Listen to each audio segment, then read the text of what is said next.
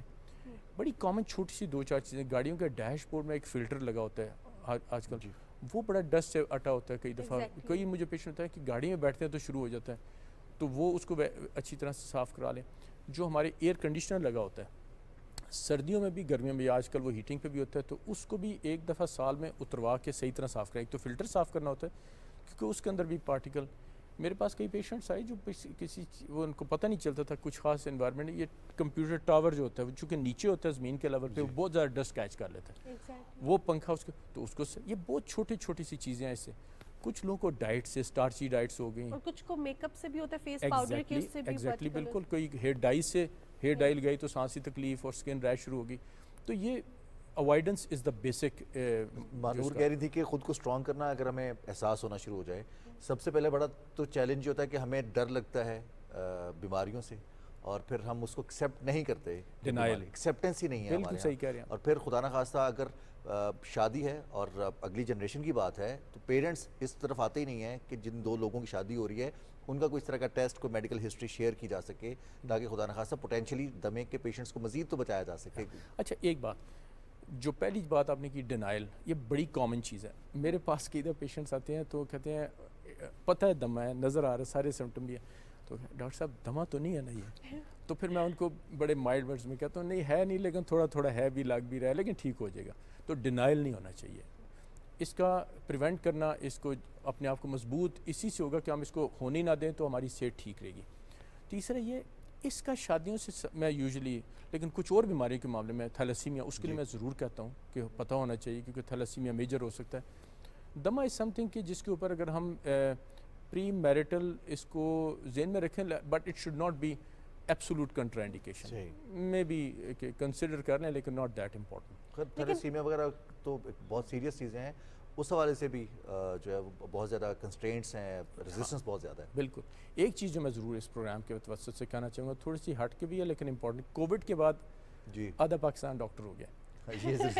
اور میرے پاس کئی دفعہ پیشنٹس آتے ہیں کہ ڈاکٹر صاحب گلا خراب ہوا تھا، الرجی سے ہوا تھا یا دمہ کے سانس، تو ہم نے نا اینٹی بایوٹک ایک ہوتی ہے ایزیتھرومائسین ایزومیکس شروع کر دیا، آگے کیا کریں؟ ہر ایک کے پاس امپورٹنٹ بات ہے یہ. اس وقت ہمارے ملک میں ریزسٹنٹ ٹائیفائڈ ہمارے ملک میں بھی گلوبلی بھی آیا، and it's a big threat کیونکہ اس لحاظ سے کہ عام ٹائیفائڈ کی دوائیوں کو رسپونڈ نہیں کرتا. اور اس میں مین جو میڈیسن یوزفل ابھی ہے ہمارے پاس وہ ایزومیکسی ایزیتھرومائسین. تو میں نے بلکہ اس پہ آرٹیکل بھی پبلش کیا، losing last bullet against typhoid. تو جب تک اور کوئی اینٹی بایوٹک نہیں آتی، اگر اس کو بھی ہم یوز کر کے ضائع کر دیں گے تو مریض کو فائدہ تو کوئی نہیں ہوتا اس کو دینے سے. تو ایک تو بیجا اینٹی بایوٹکس مت کھائیں.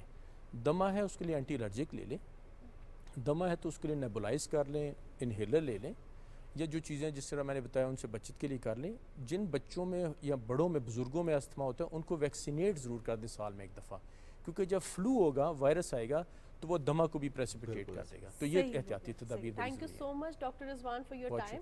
ڈاکٹر رضوان آج ہمارے ساتھ پروگرام میں موجود تھے, دما کے حوالے سے بات کر رہے تھے, کس طرح اس سے بچ سکتے ہیں اور تو کیا کہتے ہیں اس حوالے سے ہم نے بات کی ہے. اچھا, ایک میں جیسے ڈاکٹر صاحب کہہ رہے تھے نا کہ ہم خود سے ڈاکٹر بن جاتے ہیں اور خود سے دوائیاں کھانا شروع کر دیتے ہیں, جیسے دمے کی ریزنز, ٹریگرنگ فیکٹرز بہت زیادہ ڈفرینٹ ہیں, ایسے ہی ہمارے باڈی میں ہمارا جو پورے کا پورا سسٹم ہے اس میں کانسٹنٹ فیکٹر کوئی نہیں ہے. ایک چیز اگر ہم کھاتے ہیں, کوئی خوراک کھاتے ہیں, کوئی دوائی کھاتے ہیں, تو اس کے افیکٹس باقی جگہوں پر بھی ہوتے ہیں ہماری صحت کے اوپر. تو ہم خود سے جو دوائی کھاتے ہیں وہ صرف ایک بیماری کا علاج نہیں ہوتا, وہ اور بہت سارے مسائل بھی پیدا کر سکتا ہے. ڈاکٹرز نے 5 سال کا MBBS کیا ہوتا ہے, اس کے بعد ہاؤس آف کی ہوتی ہے, پھر اسپیشلائزیشن کی ہوتی ہے, انہوں نے ایسے ہی نہیں کی ہوتی. وہ ایک ایڈ ہوتے ہیں نا 15 دن میں ڈاکٹر بنی ہے, تو 15 دن میں ڈاکٹر نہیں بننا, کیونکہ آپ جو ہے اپنی زندگی کے ساتھ کھیل رہے ہیں. بالکل, اور کسی کی زندگی کے ساتھ بھی جو مشورے دیتے ہیں. بالکل جناب, ایسے کسی کی زندگی کے ساتھ نہیں کھیلنا. ڈاکٹر کے مشورے سے جو بھی ادویات استعمال کریں ہمیشہ ڈاکٹر کے مشورے سے استعمال کریں. پروگرام کا سلسلہ آگے بڑھائیں گے لیکن ایک بریک کے بعد.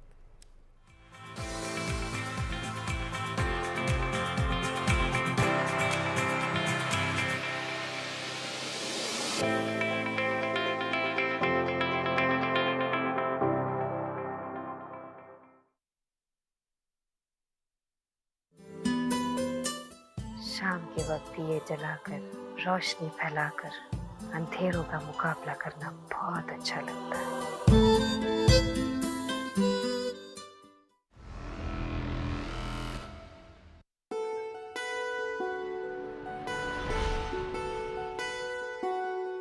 ناز نام ہے میرا.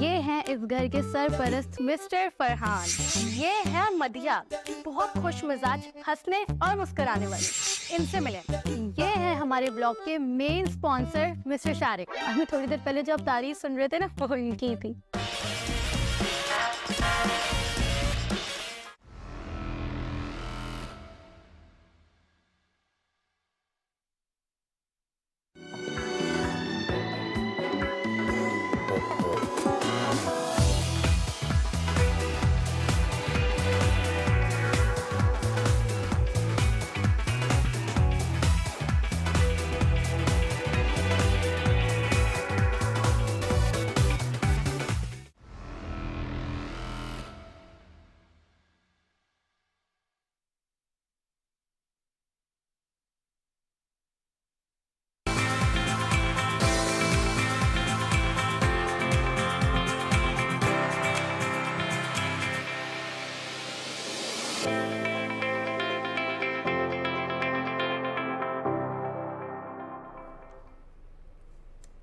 جی جناب, ویلکم بیک ان صبح پاکستان. اور صبح پاکستان میں ہم ایسے لوگوں کو فیچر کرتے رہتے ہیں جنہوں نے پاکستان کا نام روشن کیے.